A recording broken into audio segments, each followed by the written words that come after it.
walking through the woods. It's early evening and the gentle red glow of the sunset is seeping through the canopy of the trees. Out of the corner of your eye, you're sure you just saw something move in the trees at a fast pace. Spooked, you begin to make your way through the woods when you notice some tracks, positive they weren't there before. The panic and fear has taken you as you hear some unnatural screeches and a cacophony of hooves and wings flapping. In the blink of an eye, you see it thrashing towards you. Join me as I open a Cryptid Case File on the Jersey Devil.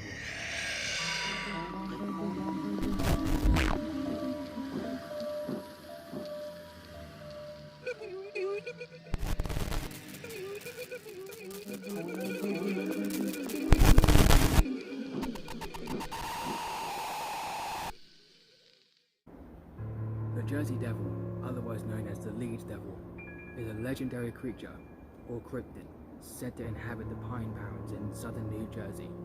Its history goes back just shy of 300 years, and is filled with muddy truths, terrified recollections, and blurred photographs.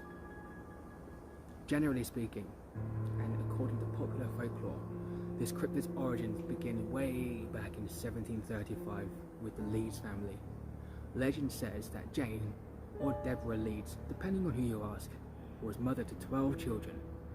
Upon finding out that she was now expecting her 13th, she cursed the child out of frustration, shouting that this child would be the devil, or screaming that the devil would take this child, depending on who you ask again. On a dark and stormy night, Mother Leeds went into labour. With some close friends around her for support, the child was delivered. Born a normal child, the infant began to change almost immediately, changing forms to that of a grotesque creature with cloven hooves, a horse's head, a forked tail and bat-like wings.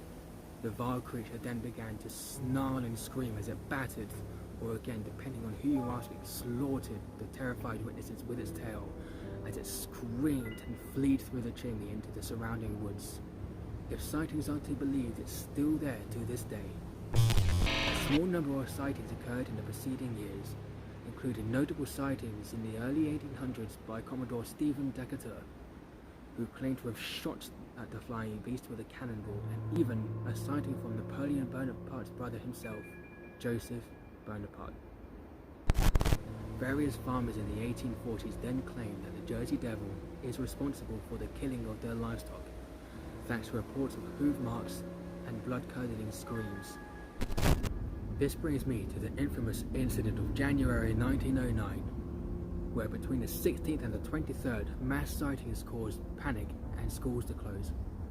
Hundreds of sightings were reported during this time, prompting school closures.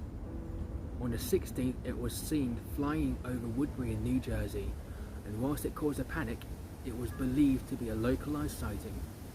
That was until more sightings were reported in Bristol, with tracks being reported there too. Sightings were then reported on the Monday in Burlington, which is largely recognized as the origins of the Jersey Devil back in 1735.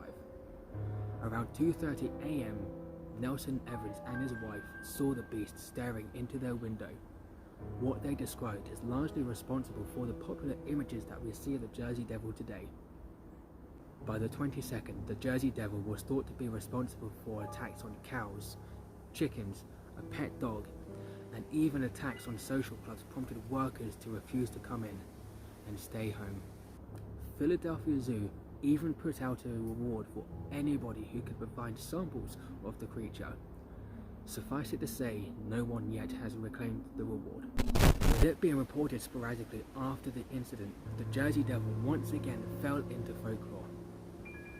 However, on the 6th of October 2015, David Black of Little Egg Harbor was on his commute.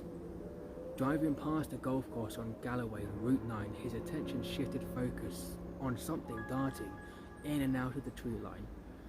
Thinking he spotted a llama, he quickly realized that this was wrong. The creature sprouted a large pair of leathery, bat-like wings and took flight. Acting quickly, Dave took out his phone and snapped a quick photo, but only one showed anything remotely unusual. David Black spent a while debating what he had just seen.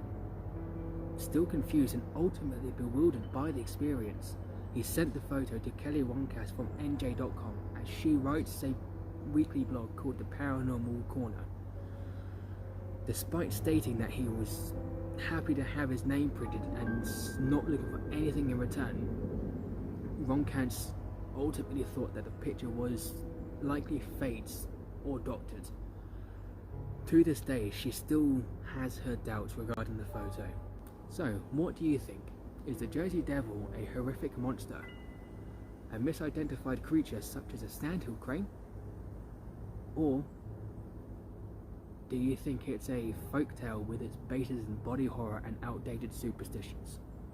Feel free to let me know in the comments below. And as always, thank you for watching. Stay curious. I'll see you next time as we open another Cryptid Case File.